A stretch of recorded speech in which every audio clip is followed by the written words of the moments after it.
आज मी बनवणार आहे पालकाची सुकी भाजी, न पाणी वापरता किंवा न पाणी टाकता आणि न डाळ टाकता पौष्टिक अशी भाजी टिफिनसाठी. तर मी इथे एक पेंडी निवडून घेतली आहे आणि स्वच्छ अशी धुवून घेतली आहे आणि आता ती मी बारीक बारीक ते पानं जे आहेत ते कट करून घेते. आणि झटपट भाजी होते डब्यासाठी. आपण खूप गडबडीत असो, सकाळी सकाळी असो, मुलांचा डब्बा असो, मिस्टरांचा डब्बा असो, तर त्यासाठी झटपट होणारी भाजी आहे आणि लवकर पण शिजते, कारण त्यामध्ये डाळ वगैरे आपण काहीच टाकणार नाही आहोत. तर आता मी हे बारीक बारीक चिरून घेते.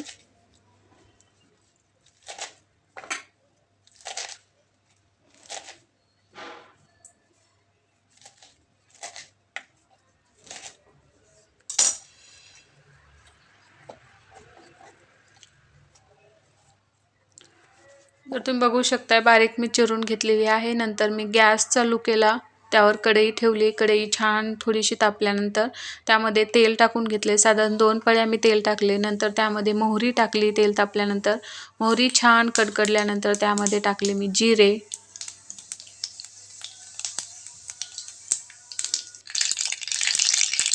आणि जिरे आणि मोहरी छान तळल्यानंतर त्यामध्ये कांदा ॲड केला.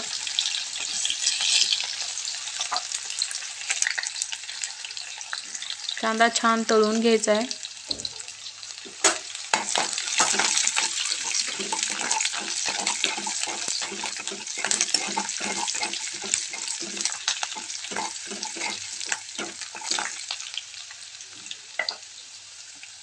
कांदा तळल्यानंतर त्यामध्ये लसण मी कुटून घेतलं होतं, लसणाच्या पाकळ्या, लसणाची पेस्ट मी ते टाकली. त्यानंतर वटाणे घेतले होते मी. वटाणे ॲक्च्युली जास्त घालायचे, त्याने छान लागते पालकची भाजी. पण मी भिजवायचे विसरले होते, त्यामुळे जेवढे होते तेवढे मी टाकलेत वटाणे. नंतर कोथिंबीर,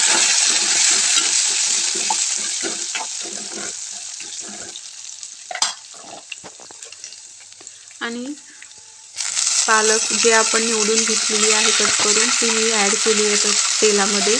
आणि मस्त असं तेलामध्ये आपल्याला ती पालकची भाजी जी आहे परतून घ्यायची.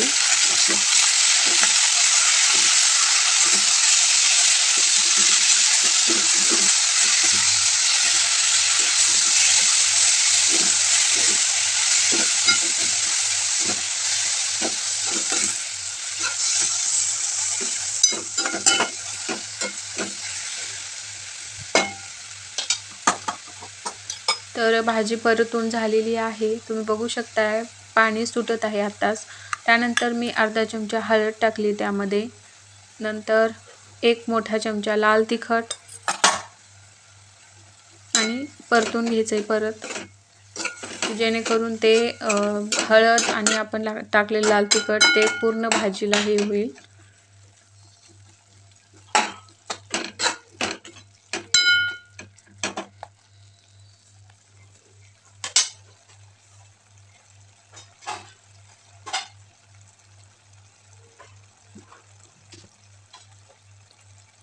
आणि नंतर शेंगदाण्याचं कूट टाकायचं आहे.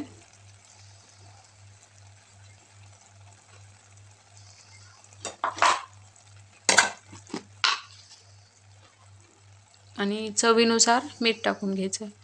आणि पालेभाजीला लाल तिखट हे जरा जास्तच टाकायचं, कारण सपक जे पालेभाज्या असतात, सपक भाजी खाऊ वाटत नाही. म्हणजे पालेभाज्या ज्या असतात, मेथी, पालक.